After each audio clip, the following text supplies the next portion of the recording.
हमरा के गोरी दुल्हा बना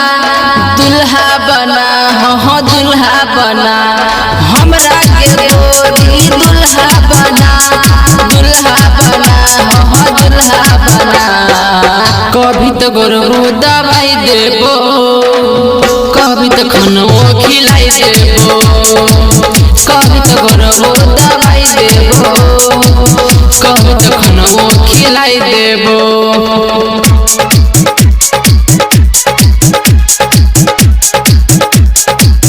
कभी तो गोरबो दवाई देबो, कभी तो खानो खिलाई देबो। हमरा जैसन तोरा मिलतो न दुल्हा, डिबिया भर के तू देख ले, डिबिया भर के तू देख ले। हमरा जैसन तोरा मिलतो न दुल्हा, डिबिया भर के तू देख ले।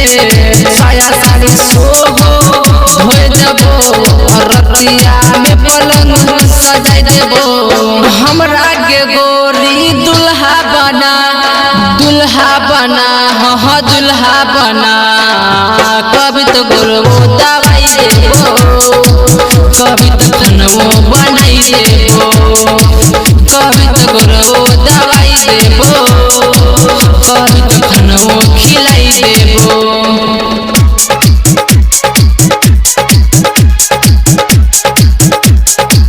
कभी तो गोरबो दवाई देबो, कभी तो खानो खिलाई देबो।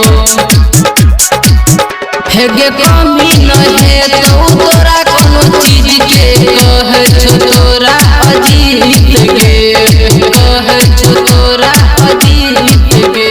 हेगे कमी न है तो तोरा कोनो चीज के कहे छो तोरा अजीत गे, कहे छो तोरा नवरात्रि कर ले गए, माँ के तू से मनाई ले गए। हमरा के गोरी दुल्हा बना हो दुल्हा बना। कभी तो गोरबो दवाई देबो, कभी तो खानो बनाई देबो, कभी तो गोरबो दवाई देबो, कभी तो खानो खिलाई देबो।